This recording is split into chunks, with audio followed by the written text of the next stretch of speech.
Polda Mula, saya bilang, udah Van, cukup Van, mama malu. Mama malu. Kalau mama salah, mama minta maaf. Walaupun mama harus sujud, itu mama akan lakuin. Kalau mama punya uang, mama kasih.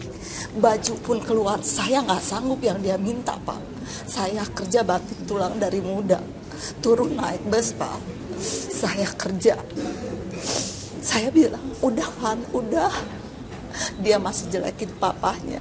Orang mau mati aja, bukan mikirin dosa. Coba Pak, itu apa saya mendengarnya, anak. Tapi saya pasti maafin dia. Namun, mohon maaf, apakah dari konflik sebelumnya yang terjadi ini dipicu dari keberadaan dari suami sang Stefani sendiri atau gimana?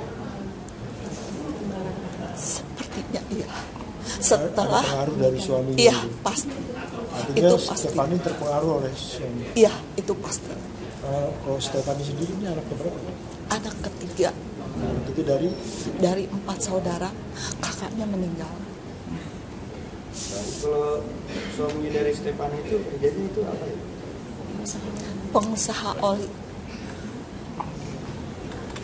Apakah dulu ada konflik-konflik terjadi kecil-kecilan sebelum ada kejadian konflik sebesar ini saat awal-awal? Pasti.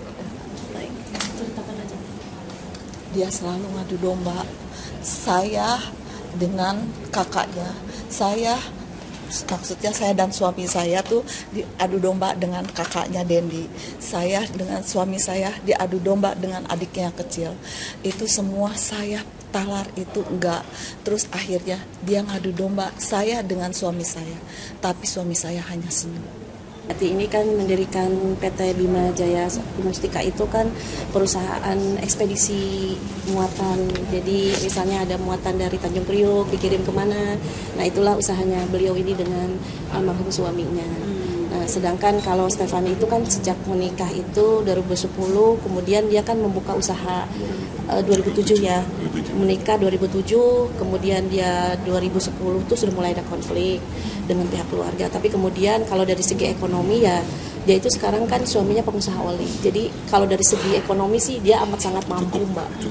Berkecukupan. Jadi bukan karena motif ekonomi lah kalaupun dia menuntut hak warisnya, karena kalau dilihat dari latar belakang ekonomi Bu Stefani itu udah sangat mampu.